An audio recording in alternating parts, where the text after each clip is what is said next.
मैं राजेंद्र कुमार सिंह साचार्य राजनीति विज्ञान राजकीय महाविद्यालय कोटपुतली।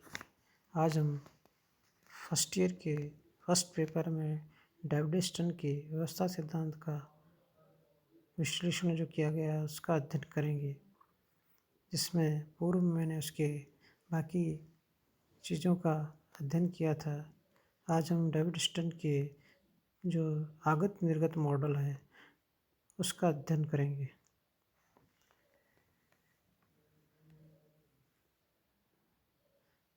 डेविड स्टर्न की ये आगत निर्गत मॉडल व्यवस्था सिद्धांत की प्रमुख अवधारणाएं निम्न है। स्टर्न के व्यवस्था विश्लेषण की मूल इकाई अंतःक्रिया है। अंतःक्रियाओं के सेट में स्टर्न की 4 महत्वपूर्ण अवधारणाएं निकलती है। नंबर 1 व्यवस्था, नंबर 2 पर्यावरण, नंबर 3 अनुक्रिया, नंबर 4 प्रतिसंचरण या पुनर्निवेशन पाश। इसमें नंबर 1 व्यवस्था सिस्टम। स्टर्न के अनुसार राजनीतिक व्यवस्था सामान्यतः व्यवस्था की सीमाओं को पार पर्यावरण से तथा परस्पर अंतःक्रिया करने वाली संरचनाओं, प्रक्रियाओं तथा संस्थाओं का सेट है। राजनीतिक व्यवस्थाएं किसी न किसी रूप में सर्वत्र पाई जाती है। व्यवस्था के रूप में राजनीति का अध्ययन करके स्टर्न ने राजनीति विज्ञान को परंपरागत कानूनी संस्थागत अनौपचारिक प्रतिबंधों से मुक्त कर दिया। उसकी व्यवस्था संबंधी अवधारणा समन्वयात्मक है। उसमें मूल्य, संस्कृति, सत्ता, शासन, क्रियान्वयन, सहभाग, व्यवस्था के लिए राजनीतिक संबंधों एवं प्रक्रियाओं का योगदान आदि सब कुछ आ जाता है। व्यवस्था शब्द व्यापक है। स्टर्न के लिए समस्त राजनीतिक व्यवस्थाएं मुक्त व अनुकूलनीय हैं। वे अपने पर्यावरण के साथ विनिमय लेन देन करती है। राजनीतिक व्यवस्था अपने पर्यावरण, उपव्यवस्थाओं तथा अन्य व्यवस्थाओं से प्रभाव या निवेश ग्रहण करती है, उनकी संप्रवर्तित करके निर्गत में बदल देती है। अब हम पर्यावरण की चर्चा करेंगे। एनवायरनमेंट यानी पर्यावरण राजनीतिक व्यवस्था के लिए आवश्यक है। मुक्त व्यवस्था होने के नाते यह पर्यावरण के प्रति अनुक्रिया करने की क्षमता रखे, विघ्नों को सामना करे तथा परिस्थितियों के प्रति अपने को अनुकूल बनाए, तभी वह उत्तर जीवित रह सकती है। पर्यावरण 2 प्रकार का हो सकता है। नंबर 1 समाज बाह्य तथा नंबर 2 समाजांतर। प्रथम में यूएनओ, अंतर्राष्ट्रीय पारिस्थितिक व्यवस्थाएं, असामाजिक व्यवस्थाएं आदि। दूसरे में व्यक्तिपरक, सामाजिक, सांस्कृतिक, प्राणीशास्त्रीय, जनसंख्यात्मक व्यवस्थाएं हैं। नंबर 3 अनुक्रिया। प्रत्येक राजनीतिक व्यवस्था अपने पर्यावरण के प्रति अनुक्रिया करती है। वह अपने प्रति आने वाले संकटों, दबावों आदि का सामना करती है। राजनीतिक व्यवस्था की सततता, निरंतरता पर विभिन्न प्रकार से दबाव पर्यावरण द्वारा डाले जाते हैं। दबाव एक खतरा है जिसमें व्यवस्था के अनिवार्य परिवर्तनों या चर उसे क्रांतिक सीमांतर से परे धकेल देते हैं।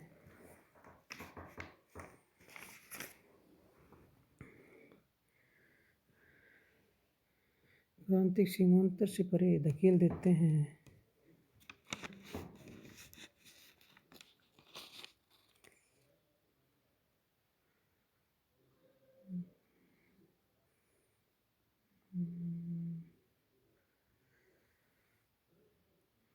राजनीतिक व्यवस्था की सत्ता पर निरंतरता, विभिन्न प्रकार से दबाव पर्यावरण पर डाले जाते हैं। दबाव एक खतरा है जिसमें व्यवस्था के अनिवार्य प्रत्यय चर उसे क्रांतिक सीमांतर से परे धकेल देते हैं और वह संकटात्मक हो जाती है। अतः प्रत्येक राजनीतिक व्यवस्था इनसे निपटने के लिए अनेक अनुक्रियाएं करती है। व्यवस्था पर दबाव किसी न किसी रूप में सदैव वर्तमान रहते हैं। आसन दबावों का सामना करने में अक्षम होने पर व्यवस्था समाप्त या निपात हो जाती है। व्यवस्था द्वारा दबावों प्रभावों का सामना करने वाली अनुक्रियाएं इनपुट और आउटपुट बदलती है। नंबर 1 निवेश। यह व्यवस्था की ओर आने वाली सामग्री है। ये व्यवस्था को किसी न किसी प्रकार से प्रभावित, परिवर्तित, संशोधित करते रहते हैं। वे निर्गत पर्यावरण को संतुष्ट करने का काम करते हैं। इनके संतुष्ट होने पर व्यवस्था का समर्थन, असंतुष्ट होने पर विरोध मिलता है। इनपुट दो प्रकार से होते हैं, मांगे और समर्थन। मांगे मन की अभिव्यक्ति है जिसमें कई प्रकार होते हैं, संकीर्ण, विशिष्ट और सामान्य। मांगे व्यवस्था पर दबाव डालती है। अधिक मांगों से व्यवस्था पर अधिभार उत्पन्न हो जाता है। मांग व्यक्तिगत स्वार्थ और जनित दोनों से अंतर्संबंधित हो सकती है।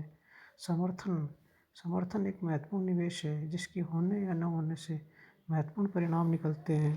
बिना समर्थन के मांगों का कोई औचित्य नहीं रह जाता। अतः समर्थन एक कड़ी है जो राजनीतिक व्यवस्था को पर्यावरण से जोड़ती है।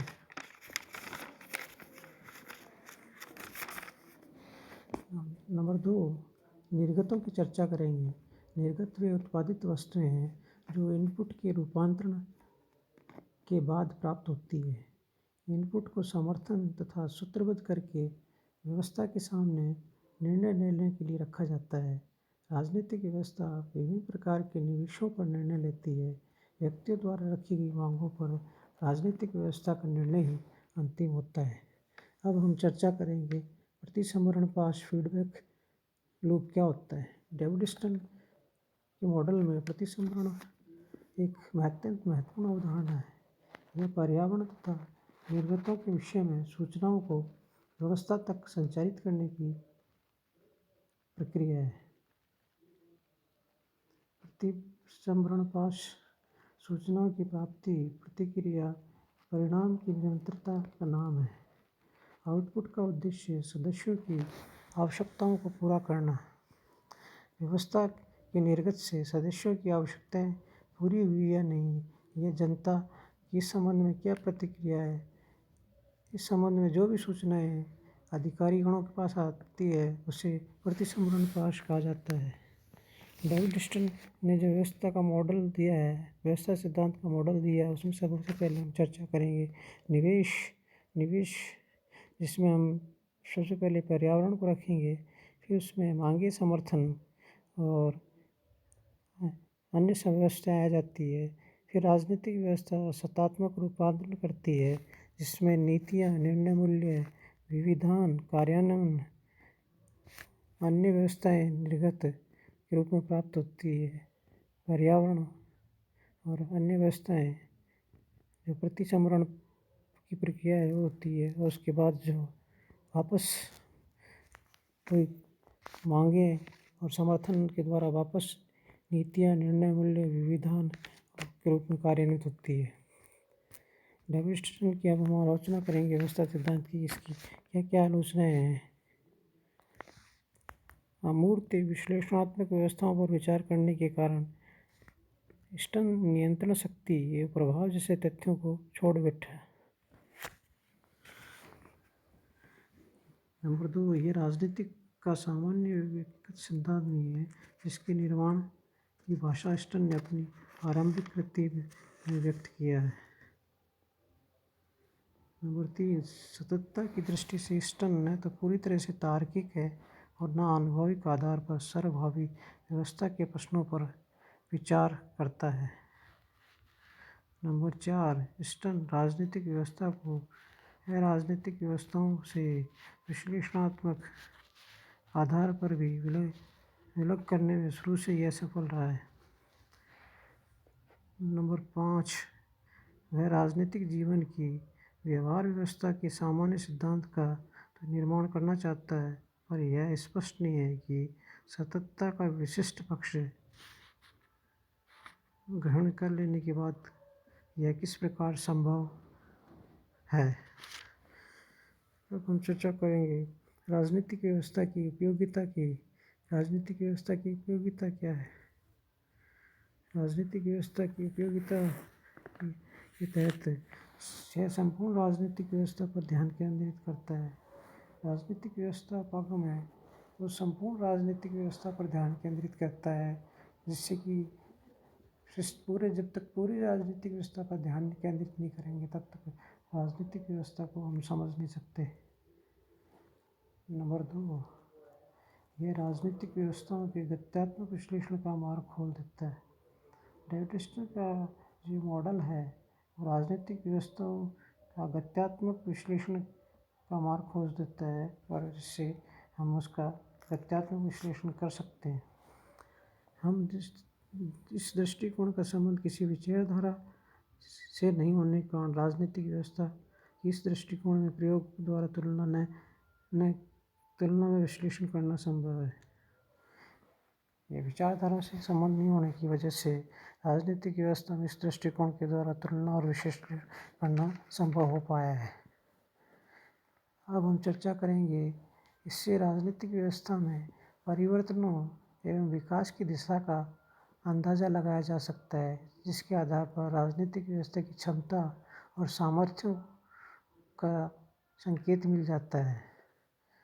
अब हम चर्चा करेंगे राजनीतिक व्यवस्था में परिवर्तनों और विकास की दिशा का अंदाज़ा लगाया जा सकता है इस मॉडल के द्वारा कि राजनीतिक व्यवस्था में क्या परिवर्तन हो रहे हैं, राजनीतिक व्यवस्था का विकास कैसा हुआ है, विकास किस रूप में हो रहा है, एक रूपीय या बहुमार्गीय या एक मार्गीय हो रहा है, या राजनीतिक व्यवस्था में किस प्रकार के परिवर्तन आ रहे हैं, और परिवर्तनों से राजनीतिक व्यवस्था अपने आप को बचाए रख सकती है या नहीं रख सकती है, इस चीज़ों पर भी चर्चा कर सकते हैं। इसका भी हम पता लगा सकते हैं इस विश्लेषण के द्वारा। फिर हम बात करेंगे राजनीतिक व्यवस्था, इसके आधार पर राजनीतिक व्यवस्था की क्षमता सामर्थ्यों का संकेत मिल जाता है। राजनीतिक व्यवस्था मॉडल के द्वारा हम राजनीतिक व्यवस्था की क्षमता और सामर्थ्य कितना है और किस प्रकार अपने आप को अपना अनुरक्षण कर सकती है, अपने आप को बचाए रख सकती है, टूटने से बचा सकती है, अपने आप को स्थायित्व रह सकता है उसमें, राजनीतिक व्यवस्था में उसमें कितनी क्षमता सामर्थ्य है कि वह जो आने वाले दबावों को झेल सकती है। अब हम चर्चा करेंगे यह अवधारणा विकास की गति का भी संकेत देने में समर्थ है। यह अवधारणा विकास की गति का संकेत देने में भी समर्थ है। इस अवधारणा के द्वारा विकास किस दिशा में हो रहा है या विकास हो रहा है या नहीं हो रहा है, इस चीज़ का हम पता लगा सकते हैं। तो राजनीतिक व्यवस्था उपागम ने क्रांतिकारी परिवर्तन किए हैं, जिससे राजनीतिक व्यवस्थाओं को आसानी से समझा जा सकता है।